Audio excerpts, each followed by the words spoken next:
David, tu nous amènes dans un des quartiers les plus atypiques de Jérusalem, Ein Kerem.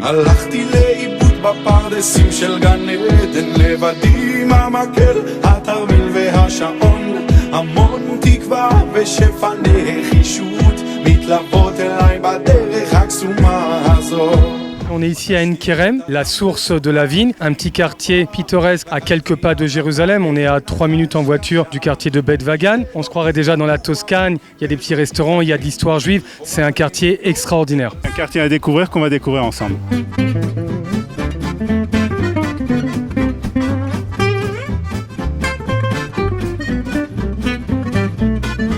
Alors David, Ein Kerem, c'est aussi le quartier des artistes. Exactement, dans les années 70, des artistes sont venus de tout Israël, ont commencé à venir habiter ici et dans leur propre maison, ils commencent à exposer leurs œuvres, des œuvres de peinture, de sculpture. Ça, c'est une des artistes qui habite ici à Ein Kerem et qui expose et c'est génial.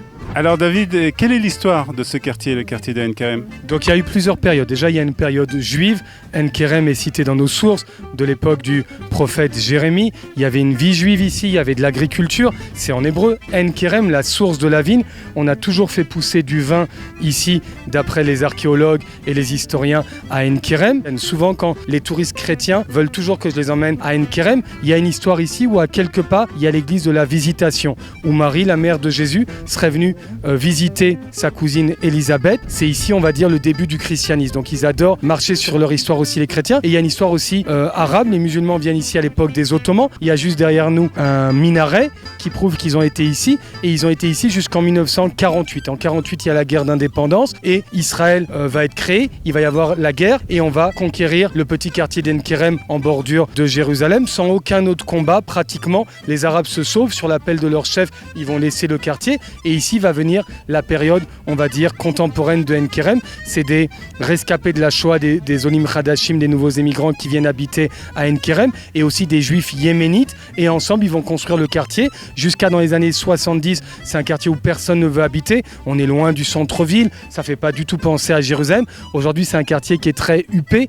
Tout le monde veut venir habiter ici. Et c'est depuis les années 70 sont venus les artistes. On a dit tout à l'heure, venus habiter ici, sont venus des personnes avec de l'argent, des francophones, des Américains. Et aujourd'hui, avoir un bien, une petite maison en bordure de Jérusalem, à quelques kilomètres du centre-ville, à Ein Kerem, c'est inestimable. Alors après s'être baladé dans ce magnifique quartier de Ein Kerem à Jérusalem, on a trouvé une fabrique de chocolat. Exactement, c'est ce qu'on va voir ici. Une famille qui a une chocolaterie, qui fait du chocolat artisanal. Il fait du chocolat, il a dit 100%. Il y avait du halavi, du parvé, c'est kasher, c'est magnifique.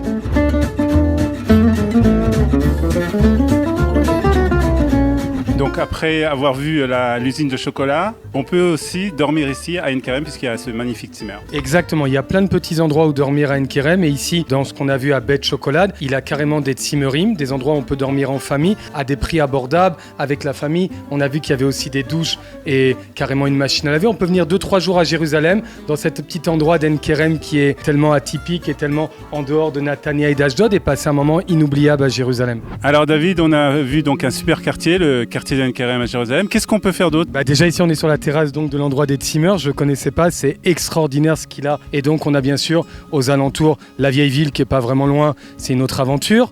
Vous allez filmer aussi là-bas. On peut aller à Yad Vashem qui est à 2 km d'ici et faire passer un message. On peut aller au Har Herzl sur les Dmout qui ont fait l'histoire d'Israël, Herzl, Golda Meir, Yitzhak Rabin, Yitzhak Shamir et parler là-bas. On peut faire du Segway, il y a juste derrière, pas loin, un endroit où on peut faire.